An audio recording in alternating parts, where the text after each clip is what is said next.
Magnus56j left me a comment. Yeah, this is called hat hair. It's getting cold up here in northern Illinois.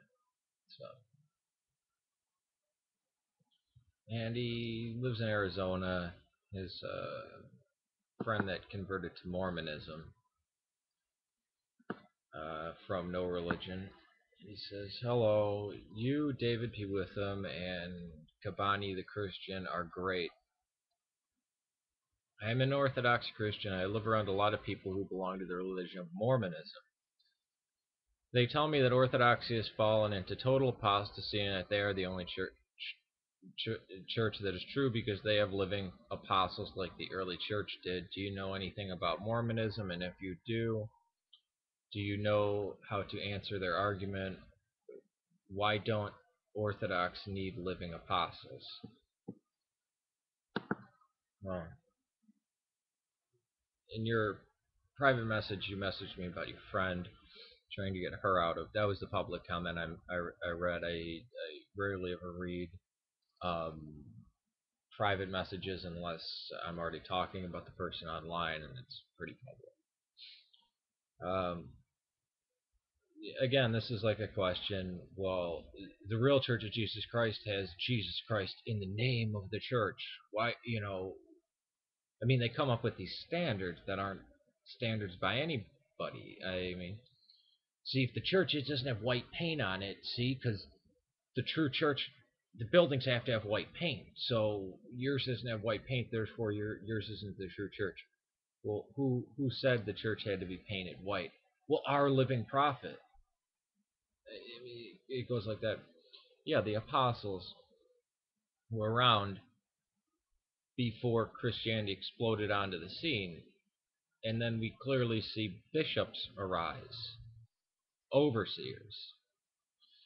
The apostles were for a time period. The idea that 12 keep having to go out, no.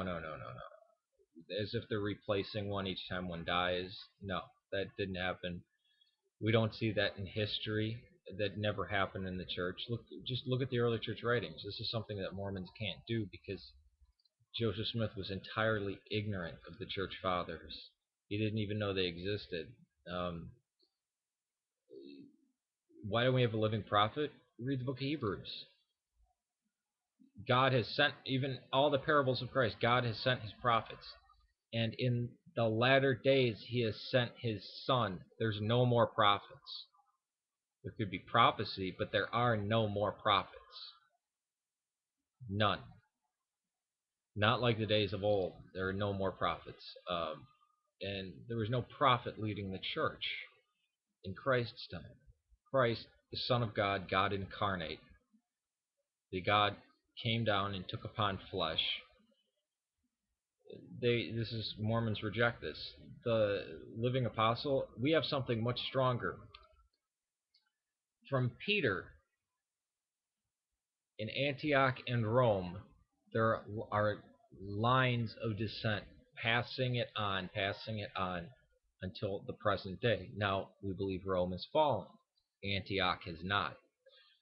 Every bishop can trace their lineage back to the apostles. The man that taught the last bishop was taught by the man who was taught by the apostles. Alexandria, Rome, and Antioch were the original ones. But there were different cities that sprung up. We have the Patriarchate of Jerusalem. We have the Patriarchate of Constantinople. We have the Patriarchate now in Moscow. They all have apostolic succession.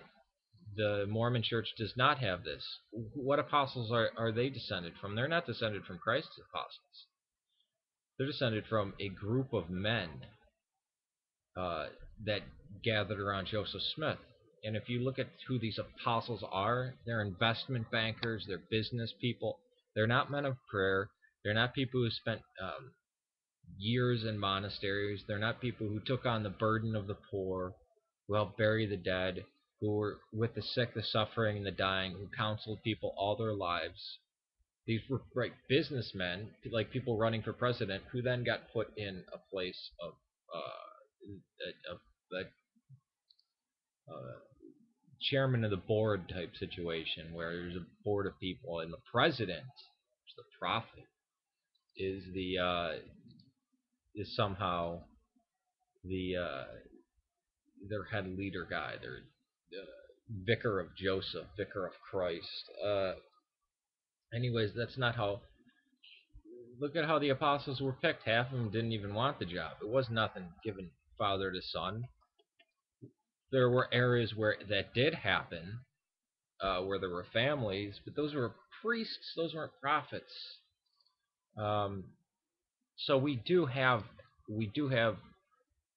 better than them, the apostles. We have the direct lineage. Clement of or not Clement of Clement of Rome, he's said to still have the ringing of the voices of Peter and Paul in his ears, and he was the Pope of Rome.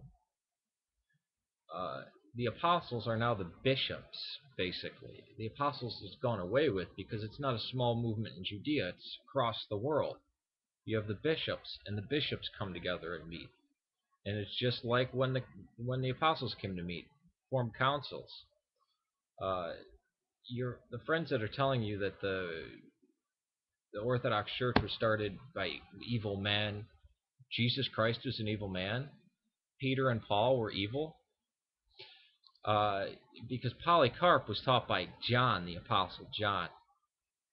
Ignatius of Antioch was taught by the Apostle John. Irenaeus of Lyon was taught by Polycarp, and Justin Martyr was taught by Polycarp. Clement of Rome was taught by Peter and Paul.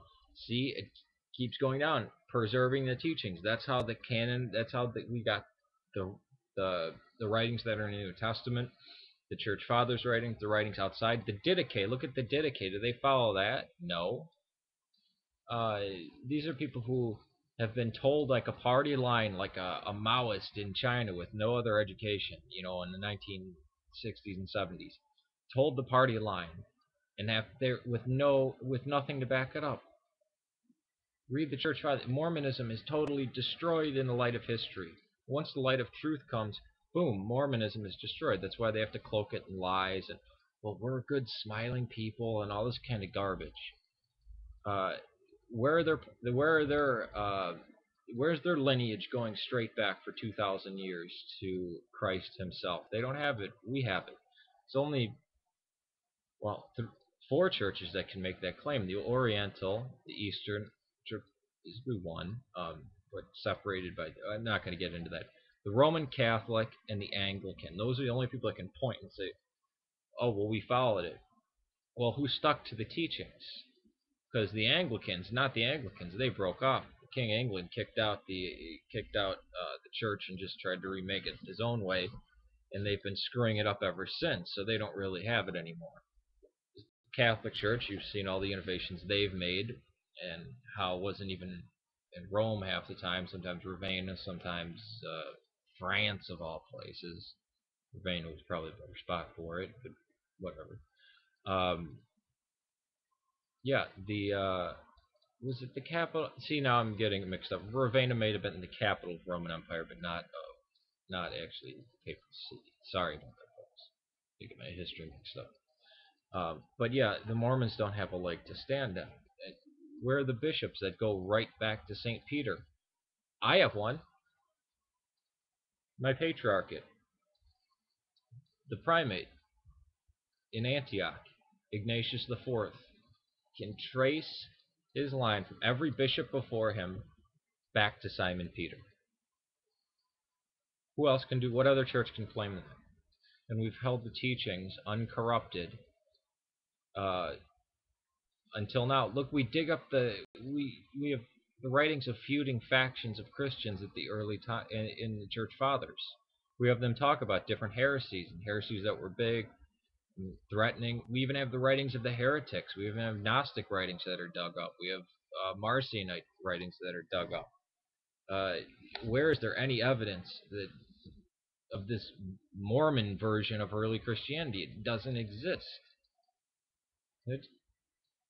should be your answer, your friend. If you have more questions, please uh, message me. I've had a few videos on Mormonism here. Mormons are people I'm very concerned about. It's extremely sad. Uh, Peace to you. Again, this was to Magnus56j.